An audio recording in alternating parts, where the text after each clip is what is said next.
大家好，我哋今日會拍港島線或者西港島線介紹。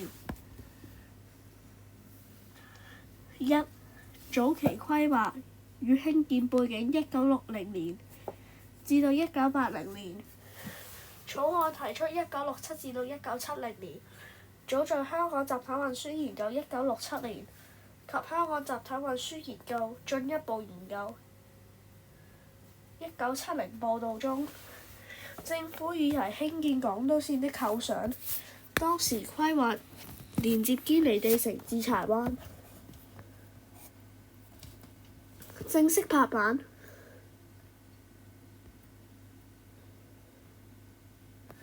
1980年，因應港島北岸，尤其是英皇道及軒尼詩道交通日益擠塞，行政局於1980年12月正式批准興建港島線。正式拍板。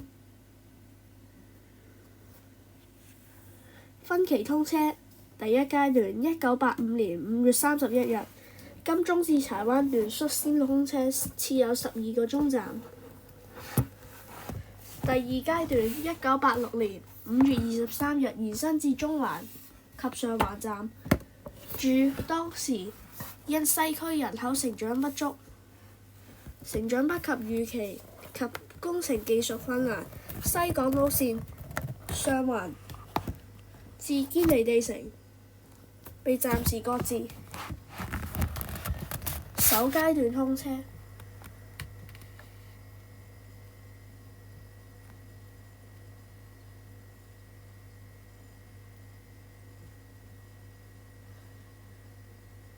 首階段通車1980。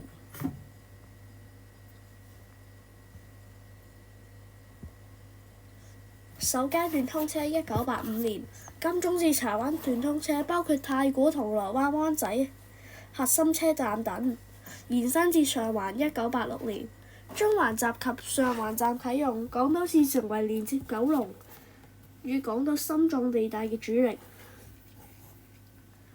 西港島線動工與通車2009年至到2014年。西港島線工程展開，堅尼地城站及香港大學站於2014年12月通車，西營盤站於2015年3月啟用。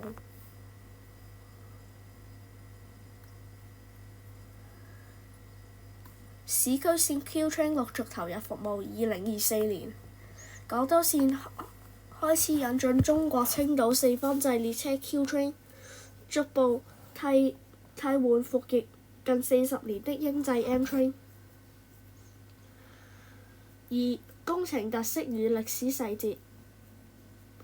月台與隧道設計。港島北岸地質複雜，街道狹窄，港島線大部分車站採用單側式月台或者上下疊層嘅月台，如銅鑼灣、灣仔、中環，並以深層鑽挖的方式興建隧道，以免影響地面建築與交通。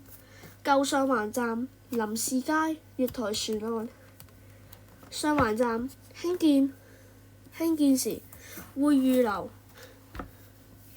備接駁東九龍線的月台，林士街預留月台。雖然該方案迎嚟多次修改，現在演變為屯馬線與東鐵線過海段，該荒廢月台一度成為市民熱議的地方傳說。3. 現況與未來規劃。現在至未來列車更新計劃。2024年至今，港島線正全面推進市區線新列車 Q Train， 換代與新信號系統升級，提升營運效率及穩定度。列車更新計劃。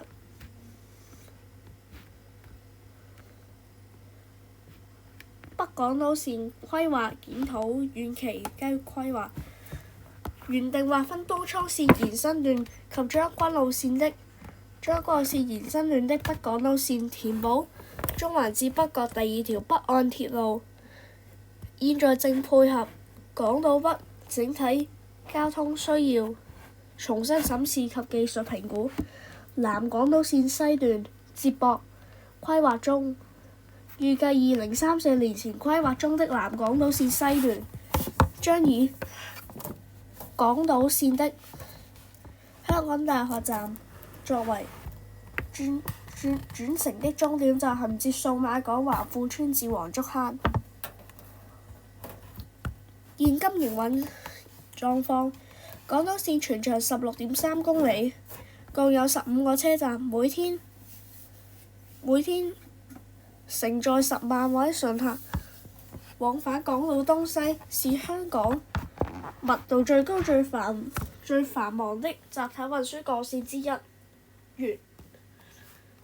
再見，多謝收聽。